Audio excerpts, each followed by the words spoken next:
Hello and welcome to the Columbus Metropolitan Club. I'm Steve Marks, Vice Chair of CMC's Board of Directors and President of Hannah News Service here in Columbus. It's great to see everyone here today. Today, CMC presents a new world order, the global sandbox with Trump, Putin, Xi, Kim, and Rouhani, sponsored by the Hilton Columbus Downtown and Dispatch Media Group, each represented here by many friends and associates. Won't you please help me thank them?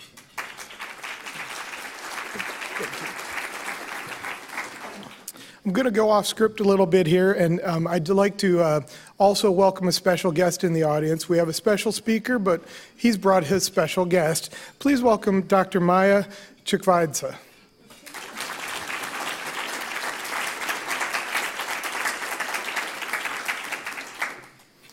Thank you. Ohio and the nation and the world are at a crossroad. The post-World War II era created cooperation between allies and reasonable caution towards others, and has seen a remarkable shift in international policy. With the new administration in the White House, there's been a clear change of direction for American diplomacy. What does the world think of this new America? What do they think of us?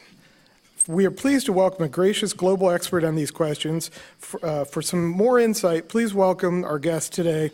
Our host today, Chief Content Officer at WOSU Public Media, Mike Thompson.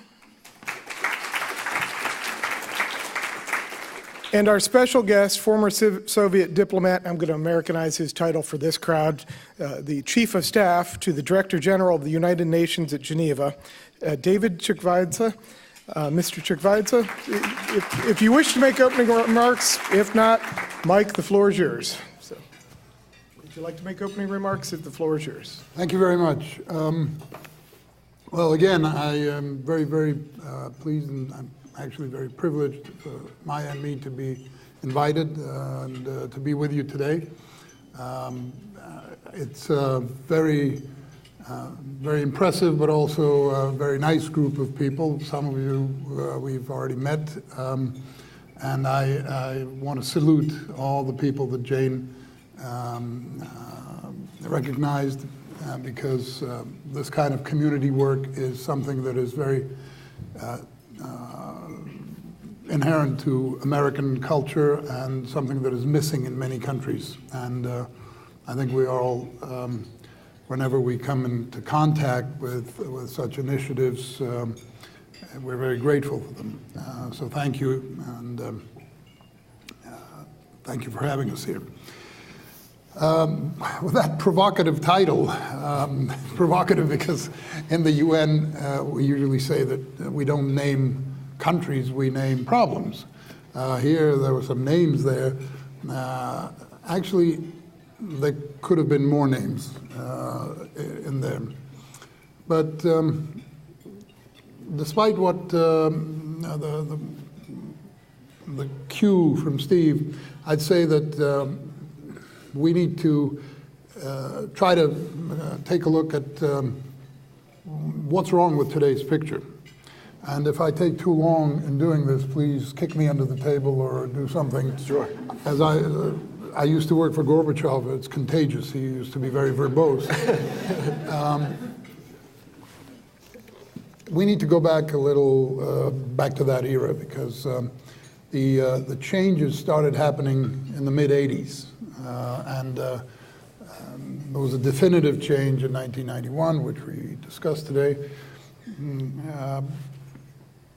But the promise of that era never materialized, and the way things are going, the opponents of that era, bygone era, are still, are again, I would say, at loggerheads, and it's to me it's somewhat surprising, because having worked and lived through that era as a bilateral sort of diplomat, I found we had a sort of a duality. We knew that our countries were at odds ideologically and strategically and so on, but we enjoyed enormously working together. I was in Washington. I have friends from Washington from my time in Washington to this day, really good, close friends.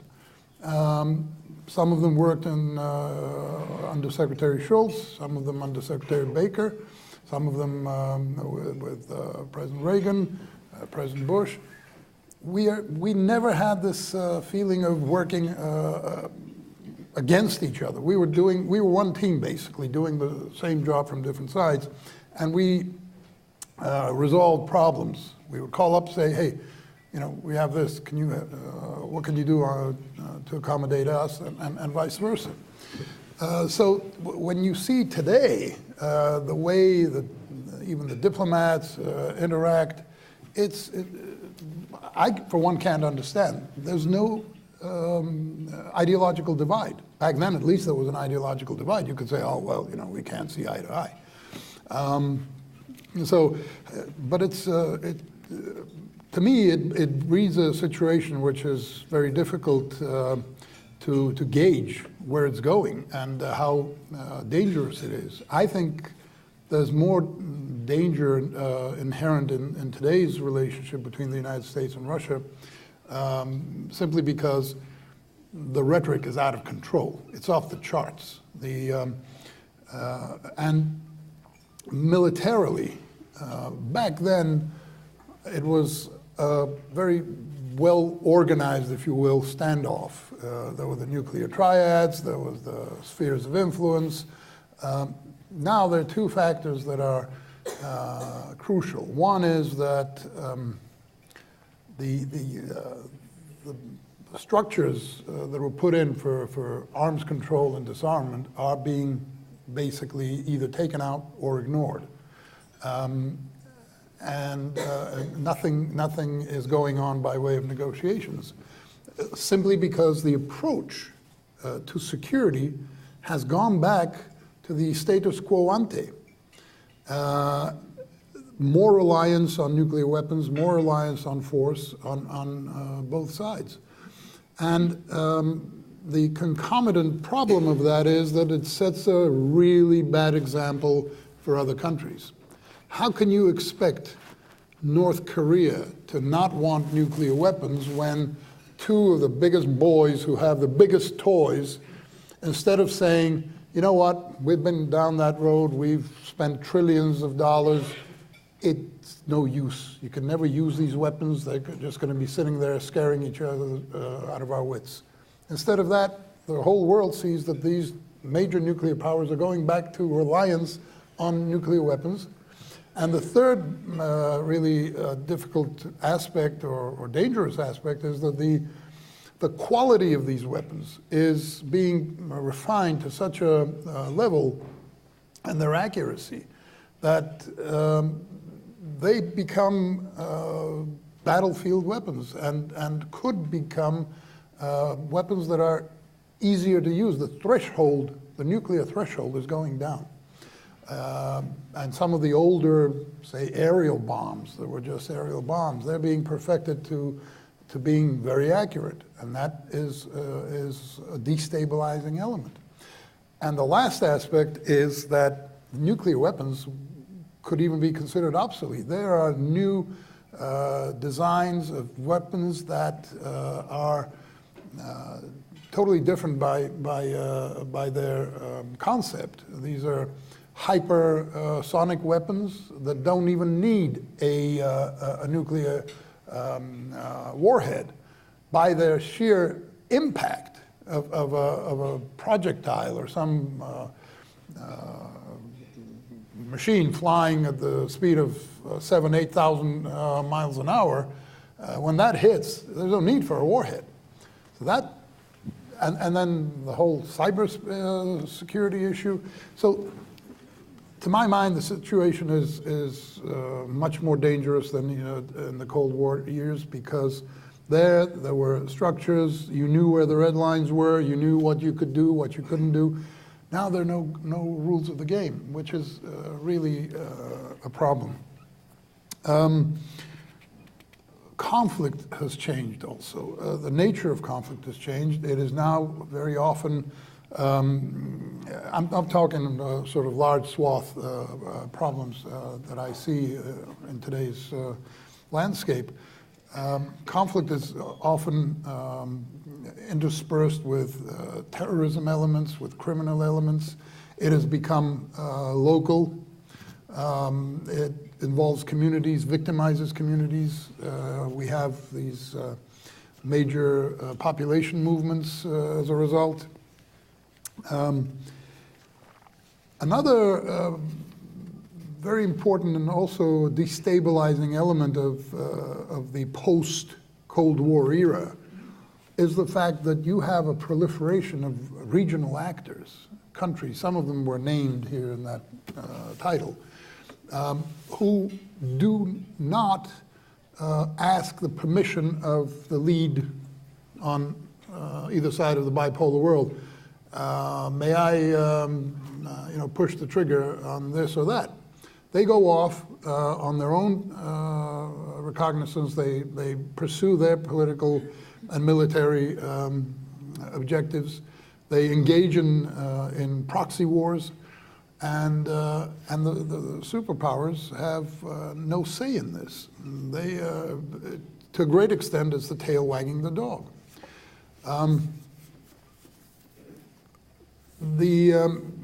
The whole dynamic also at that macro level, macro meaning countries, is quite different with a resurgent China. China has become the second economic power. It is on its way to becoming a major nuclear power on a par, or trying to get on a par with the two nuclear superpowers, military superpowers. Not that the United States and Russia are equal by a long shot. The US is still the bigger boy on the block. So the whole dynamic in the world is changing.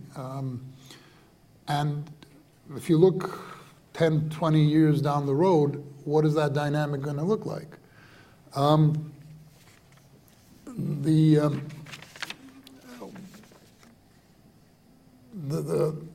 Something that permeates this scene is a total deficit of trust at every level, between countries, within countries, between among nations and among peoples. And this is against the backdrop of major trends such as technological change. The founder of the World Economic Forum, Professor Schwab, this is also known as Davos, he wrote a book called The Fourth Industrial Revolution. And when you read the book, you realize two things. The one, that it's a scary concept, and two, that it's already here. The more it gets into everyday life, the less familiar jobs we're going to see. The more these familiar jobs will disappear. There'll be other kinds of jobs, and this is a huge megatrend that governments need to worry about to adapt their populations, to retrain people, to train the young generation in a different direction. Demography. Demography is a time bomb. By 2050, they say that 75% of the populations will be living in cities, it's going to be a whole different approach to how to make these cities sustainable. And if we add to that climate change, there is a lot to be said for trying to come up with passive house, the concept of a passive house, which lowers the energy consumption of a house by a large percentage, up to 40%. Is probably the way to go, and there's a very important effort going on. The North American Passive House Network is getting larger, and the UN is involved in that as well, and we're partnering with this movement. I think in these problematic in this problematic picture, an important role is for the media. The media is basically the backbone of democracy in a democratic country. They inform, they hold power to account, and they educate. However, today we see that the media is sort of not playing that role. It needs to up its game a little bit, and the reasons for that are the three trends that are shaping this behavior. Is negativism in general, what bleeds leads, political bias, and tabloid sensationalism.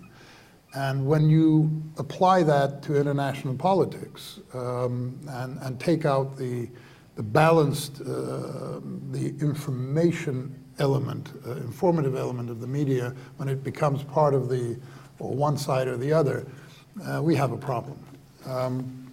It does not help. One of the reasons for that is that the way information is obtained has changed, but the way the media obtains its funding has not changed. So. Anyway, I don't want to draw an entirely bleak picture. I was going to interrupt you there because if you kept going, they'd be fleeing for the exits. Okay, enjoy your lunch. But it raises a lot of issues. It raises issues of how do we approach these problems, how do we organize ourselves, how do we interact between countries, how do we use the organizations that we have, how do we, if they need perfection, how do we perfect them? Because the system as we've known it, not just the bipolar world, but in general, the Westphalian system centered on states, nation states, it's still there, and in some sense, it's becoming stronger. Nations are sort of circling the wagons. On the other hand, there are many more new players. There's the civil society, which has to be at the table. It cannot not be present. You've got private enterprise. Very often, it is no longer the countries, the governments, it's the private enterprise that owns the technology, whether it's underwater cables or providers of communications. So there are new players, they all need to be integrated, but we have structures that are somewhat outdated. They need updating. Now, my complaint has always been that the member states are not stepping up to the plate to give the UN, for one, new instructions, how to proceed. And I liken it to a situation, I ask people I talk to, can you imagine a situation where the board of directors calls in, hires a president, calls in the president and says, okay, go get 200 million, hire 59 people, and start working. He says, yes, sir, what do I produce? We'll tell you later, just go ahead. This is no way to run a business, and this is no way to run an international organization. In the absence of such instructions, as it were, the United Nations Secretariat is trying to reform itself. The Secretary General Guterres has come up with a major, wide-ranging program of change. It's basically around three areas, which is peace and security, with mediation, increasing mediation and prevention as part of it. It's the whole development system that needs to be more brought more close, brought closer to the ground where it delivers, and internal management reform. We have a very, very archaic management system. As the Secretary General put it, if somebody set out to have a blue ribbon commission to create this kind of bureaucracy, they would probably fail.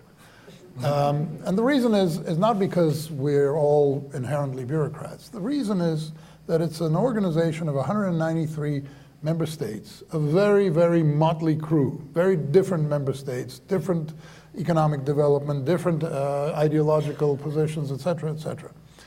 And since the Secretariat is supposed to service everybody equally, there's a saying, there's no such thing as a small country in the General Assembly. Everybody has the same vote.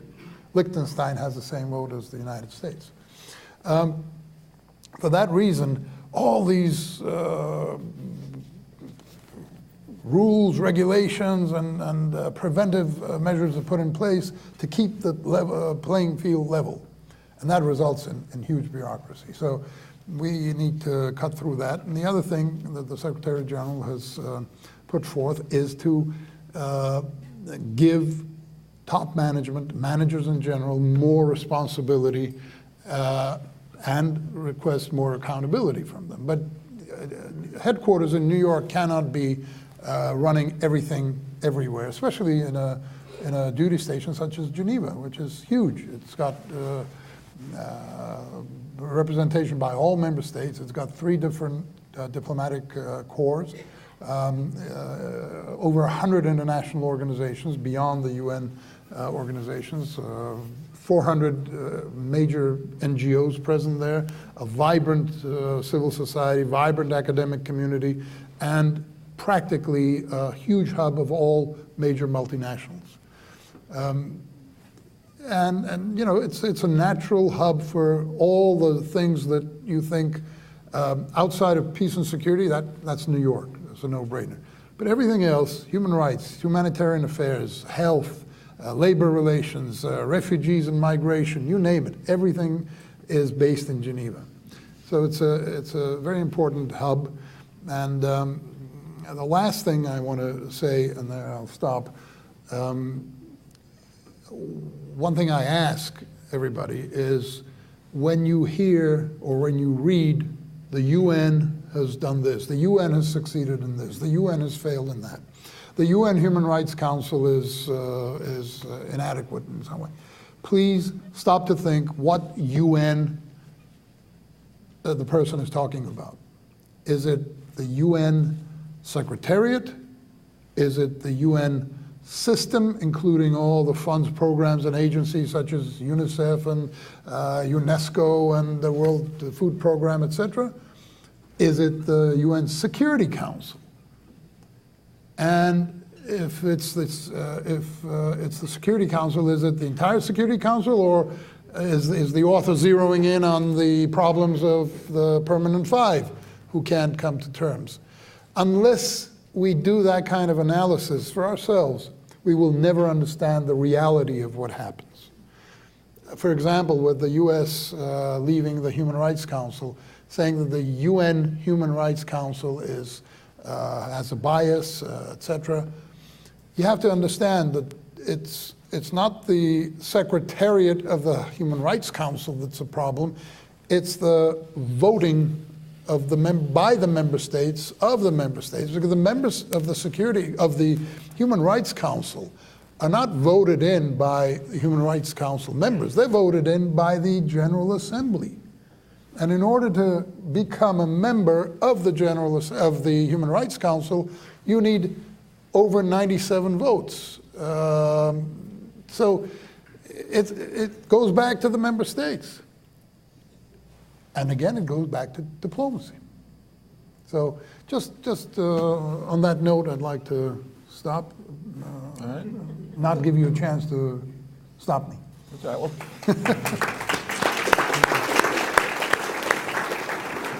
You've teed us up very well. There are just so many things to talk about. I thought about bringing just a hat and just pulling them out. North Korea, trade war. Let's talk about that for a few minutes. But let's go back to your assertion that Russian and U.S. relations now are worse than even during the Cold War. When did this latest deterioration begin, and is there anyone to blame? He's a diplomat and he can't speak his mind completely. I understand that. So we'll keep it in general terms. No, and the fact is that in any analysis, especially in this one, people tend to go back just 1 or 2 years, forgetting to sort of trace a few years further back in order to understand. And in this situation, I think you need to go back to the beginnings of this new Russia in 1992. And a question that I would think, or the answer to the question, for example, how is it that from 1992, where there was, all kinds of comings together, the Yeltsin and Kozyrev team, it was a brave new world of love and admiration. In 7 years, in 1999, somebody fired an RPG at the U.S. Embassy in Moscow. Okay, 7 years. How did that happen? That happened at the height of the bombing of Serbia. Okay, and that happened during Yeltsin's. It was Yeltsin also who was sitting with Bill Clinton, and who was rumbling and grousing, saying that some have forgotten that Russia has a lot of nuclear weapons. It was Yeltsin's time. It wasn't Putin. Actually, there's a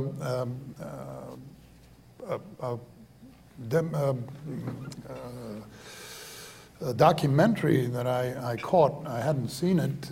You probably have, on that period of time.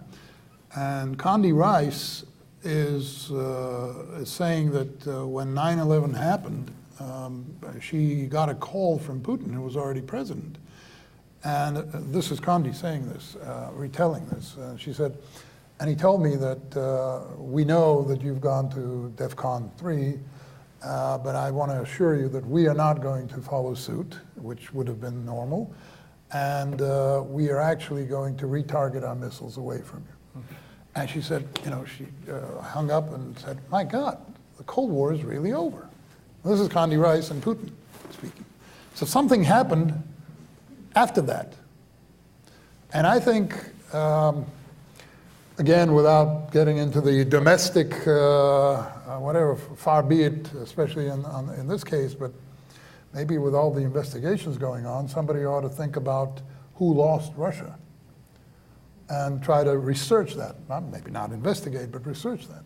By the same token, who lost China?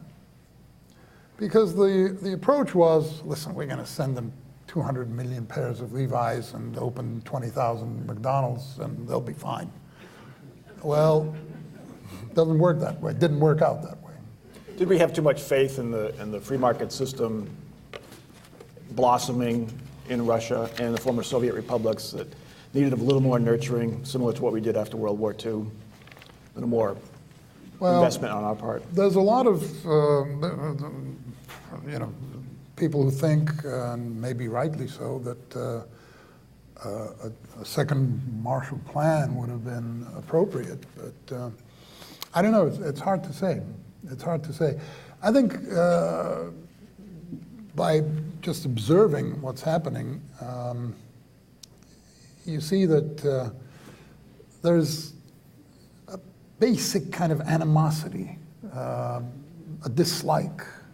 It could be for a variety of reasons. I think from one side it's basic disdain, and from the other side it's hurt feelings.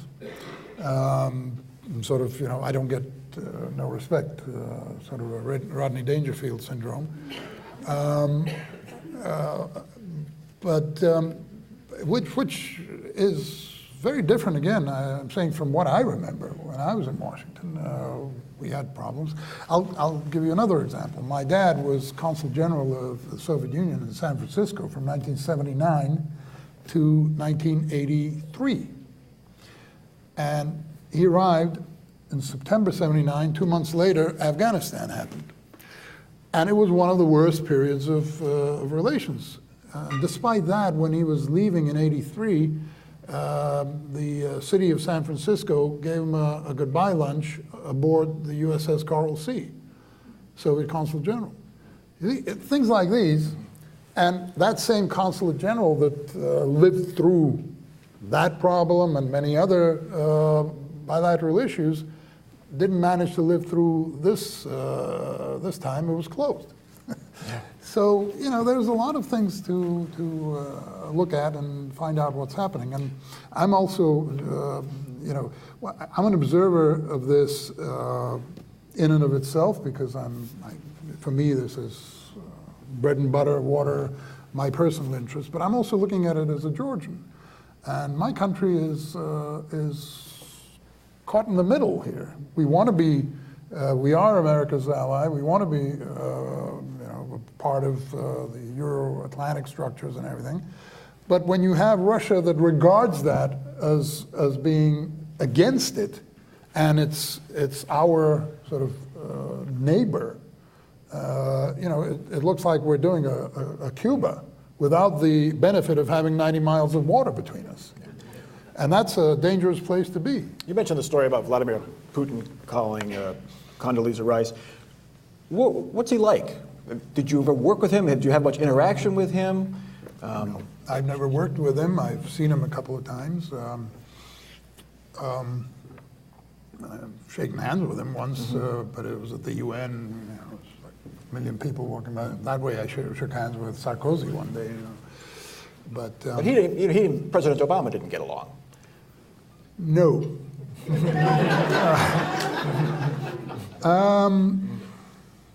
Again, I mean, I can look at it as an observer. What I saw was that when Putin did this switch with Medvedev for the presidency, I noticed that Obama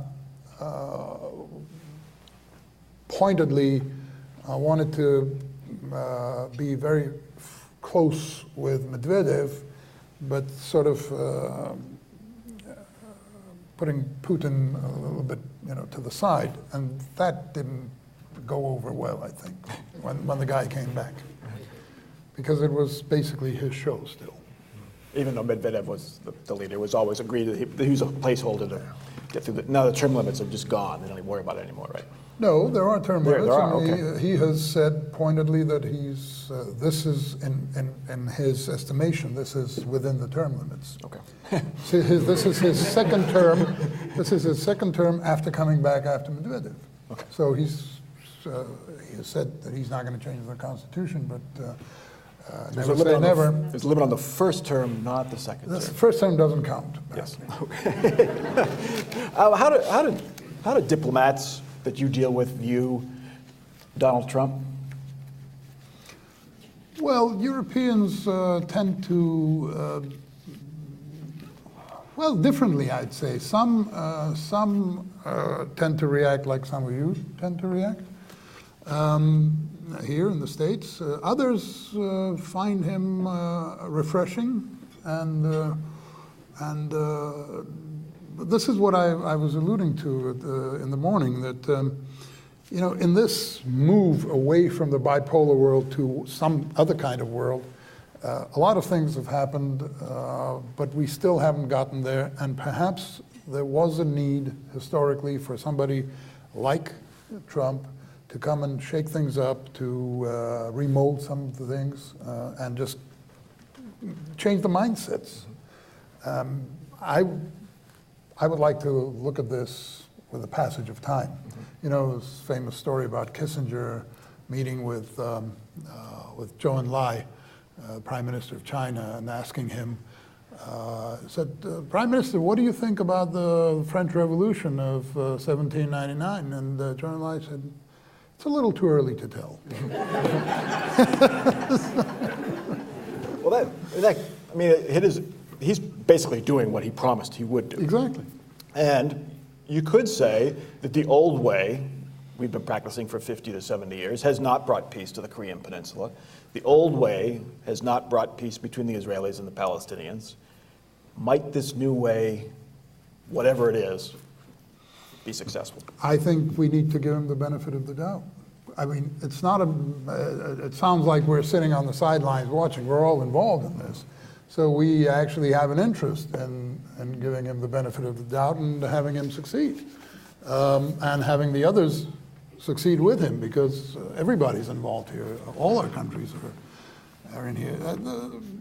The basic fact is that the President of the United States, he's not called the LFW for no reason. I mean, the United States is a leader and the biggest and most powerful country, and all this talk about, oh, well, the U.S. is relatively weaker and so on.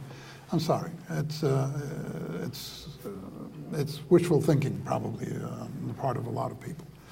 The U.S. is still large and in charge. It's the head of a system, the liberal democratic system that it has created. It is the author of this system. And it has the biggest interest in this system working well. And if the system needs fixing, the U.S. should be the one leading the team that fixes it. It's when the criticism comes up when some of the things happening, some of the policies seem to be at odds with the liberal democratic system, and that may be a problem, or it may be a way to get to something. I can't tell. I don't think anybody has that crystal ball today. But we seem to be pulling back. Back from international involvement. In America, going alone and getting out of the Paris Accords, getting out of the Iran nuclear deal. Rather than leading, we seem to be, letting others perhaps take charge. You can also lead from behind. That's been done. That got him into trouble too, though. It's, some of the things, for example, the Iran deal, I would say is a problematic step, because it's a deal that was arrived at by many countries that are involved in this. So it redraws that dynamic, and I was quite closely involved with the process of that. I wasn't in the discussions, but we hosted these talks, and when the first agreement on a declaration was arrived at, I returned home at about 2 o'clock in the morning, and at 2:15 I get a call. No, at 2:30 I get a call from the head of the EU delegation, the chief of protocol, saying, "So, are you ready for us?" I said, "Please define when is this readiness and who is us?" He said, "Oh, everybody. And we're coming at 3 o'clock. We have an announcement." Okay, so it was like, everybody rise, scramble. And we had this announcement at 3 o'clock in the morning that they'd achieved an agreement to sign the document. Then they went to Vienna to sign the documents, but it was not because of our wrongdoing. It was because IAEA, the International Atomic Agency, is in Vienna, and they had a huge role and still have in this agreement.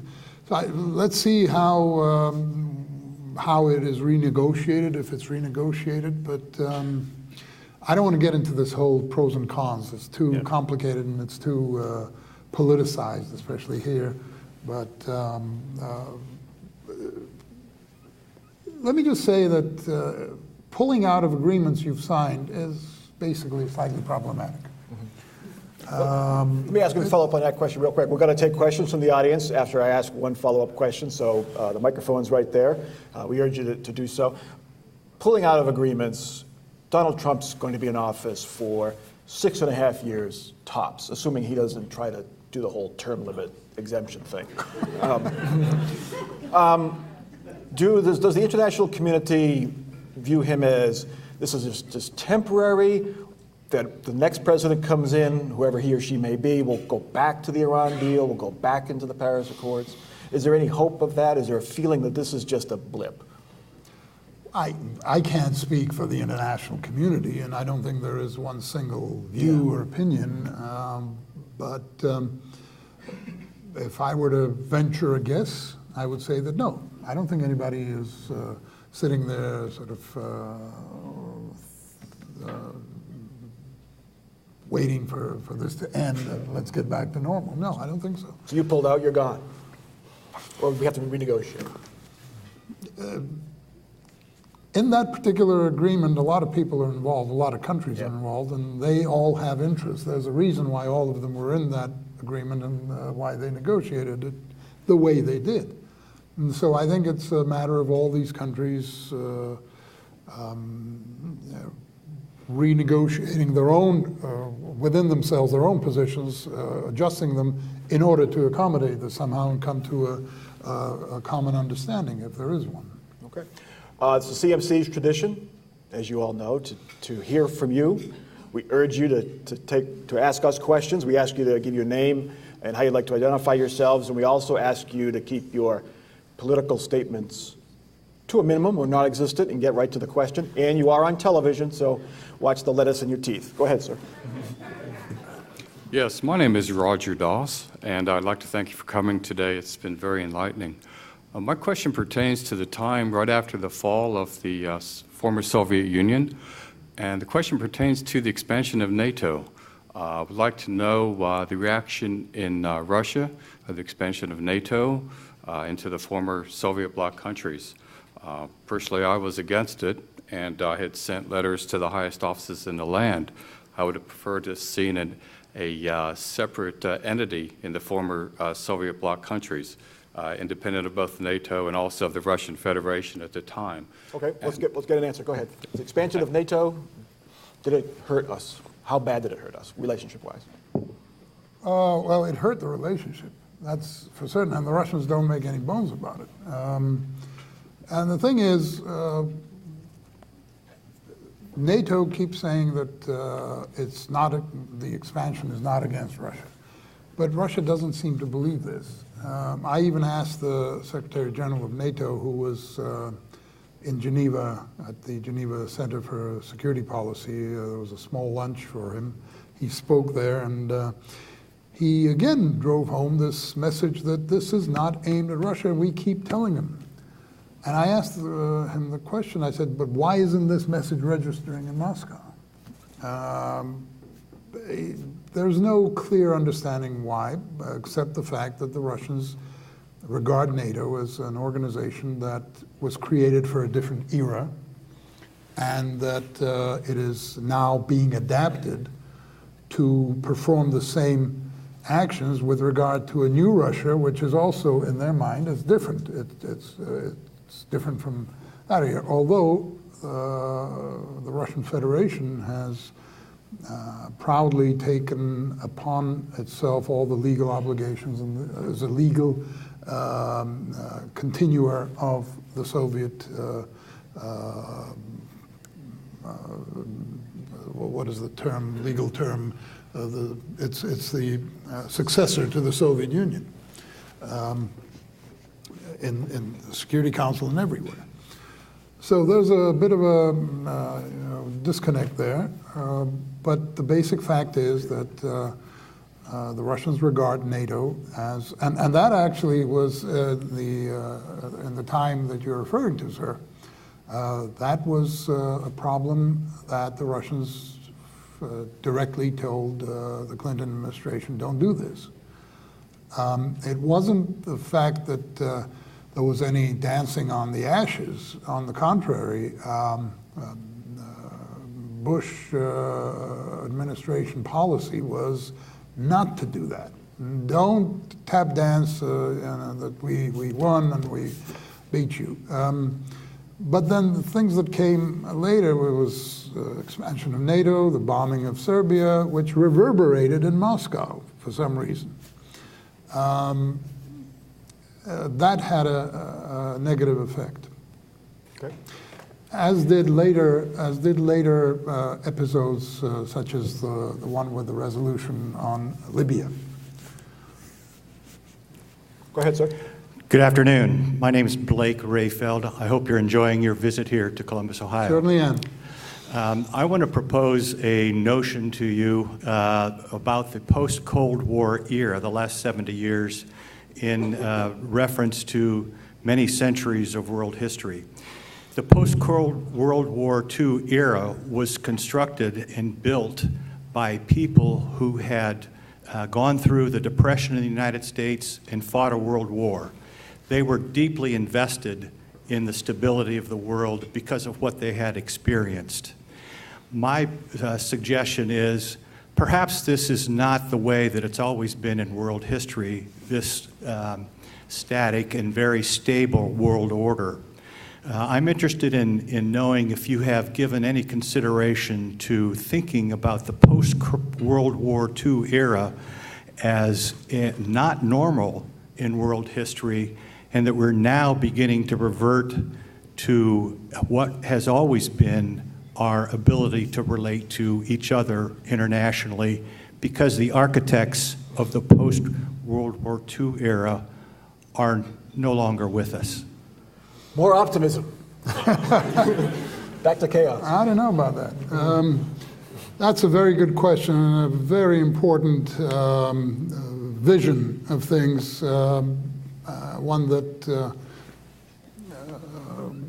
provides the opportunity to analyze things. And I would agree with you, and I would add that this fear that is often raised that the current Russian leadership is trying to put back the Soviet Union together again, I think that misses the point. Nobody wants the Soviet Union back. However, what seems to be being reconstructed is the Russian Empire.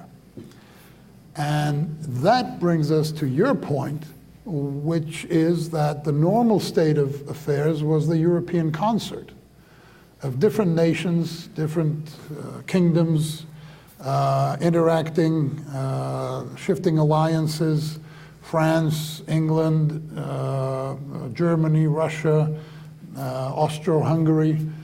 That was the Ottoman Empire. That was the dynamic back then. You're right in the sense that the bipolar world was a moment in history. When you look back, 50 years is nothing. It's a blink of an eye. It's like the Chinese say that, so we've had 150 years, of not so good years, but the rest 5,000 years has been pretty good. So at some point, we may think that way as well. So I would agree with you that kind of a historic view and approach is probably the right way to go. At least it gives you a bigger frame of reference historically, and even identifies possible ways in which things could develop. Okay. So thank you for that. Very good question. Sir. Hi, I'm Trip Lazarus. I'm just interested in your perspective on the Crimea, Ukraine expansion, and maybe this dovetails with what you were just talking about in the Russian Empire, return to that, and also your perspective on engagement in the Middle East, Syria and the United States and Russia being there in the same place, fighting in the same area, and what your perspective on that is and where you see that possibly going. Well, on Crimea, basically nobody disputes the fact that Crimea was historically a Russian peninsula. However, what is under dispute is the fact that Russia signed a piece of paper in Budapest guaranteeing becoming one of the guarantors of the post-bipolar world borders.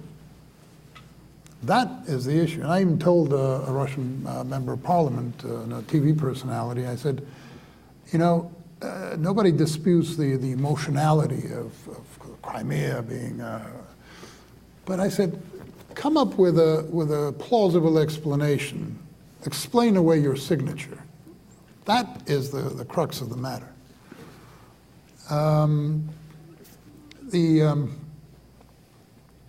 Syria is Russia showed up there in 2015. What was happening there from 2011? How did the second strongest army in the Middle East suddenly find itself on the brink of collapse? Things like that need to be understood and researched and looked at. Where it's going, it's hard to say. I think, unfortunately for the Syrian people, the sides are not done fighting. In general, no conflict can be resolved until the sides, at least one of the sides, is done. Can't fight anymore, doesn't want to fight anymore. And in my view, it's up to the large powers that are behind that conflict or involved in that conflict to bring the sides to an understanding that enough is enough. That would be the adult supervision that is so missing in today's world. Good afternoon. Kathy Sullivan, the community's token astronaut. First of all, I want to thank you very much for coming and visiting with us and giving us your fascinating perspectives and the benefit of your experience. I have a recreational question for you, the easiest one of the afternoon. What is your favorite book on either the sweep of history or the art of diplomacy? My favorite book on? The sweep of history, some historical book, or the art of diplomacy?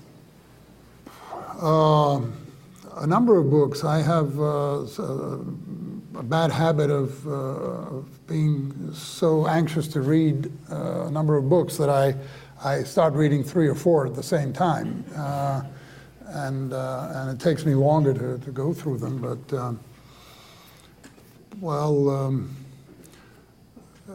I like to read about the time when the time that I lived through and worked through in the late 80s, early 90s. Things like memoirs of great people. Schultz's Triumph for Turmoil, a very important book. Baker's Politics of Diplomacy.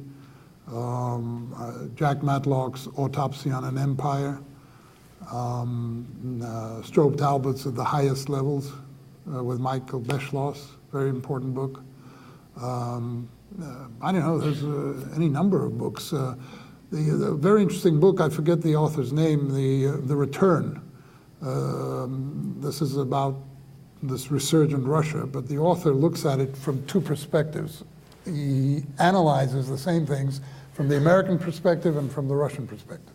Very interesting reading. The Art of the Deal, no? Sorry? The Art of the Deal? Thank you. We've got time for one more question.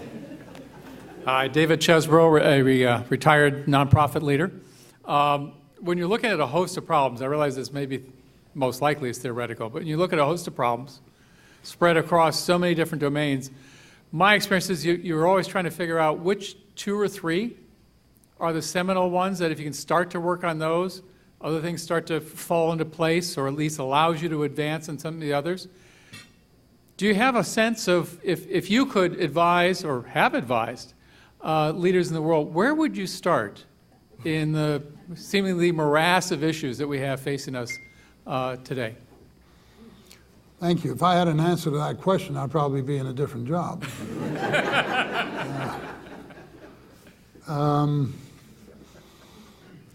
I think the issue of trust. I think leaders need to stop talking at each other and resume talking to each other, because the relationships have deteriorated to such an extent, not only between the United States and Russia, or it's also not going in the right direction with China, but even within and with the European Union, on trade issues, even with Canada. I mean, look what's happening.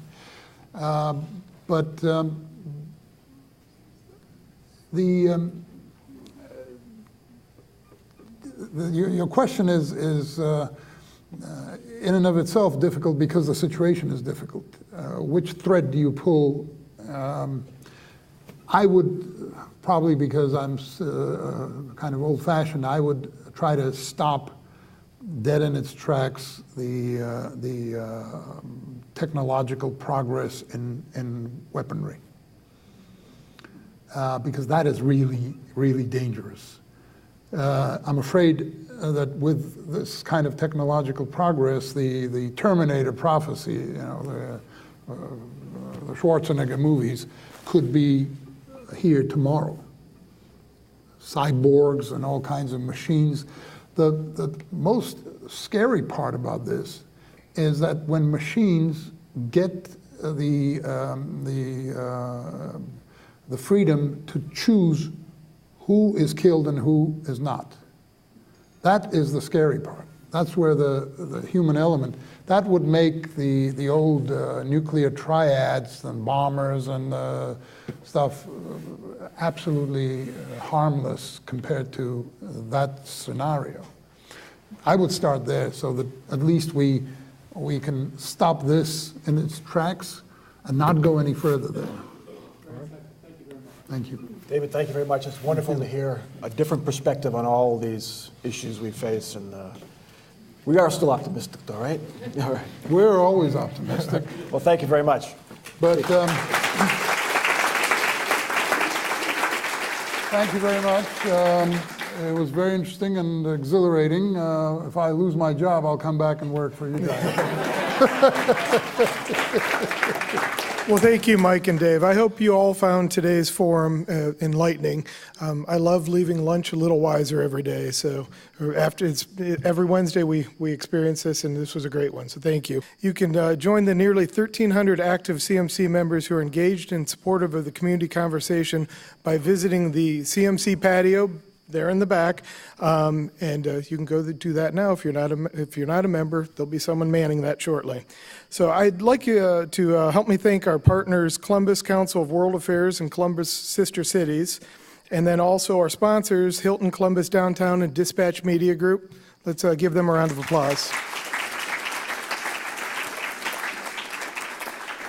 And let's thank our speakers, Mike Thompson and David Chikvaidze. Thank you.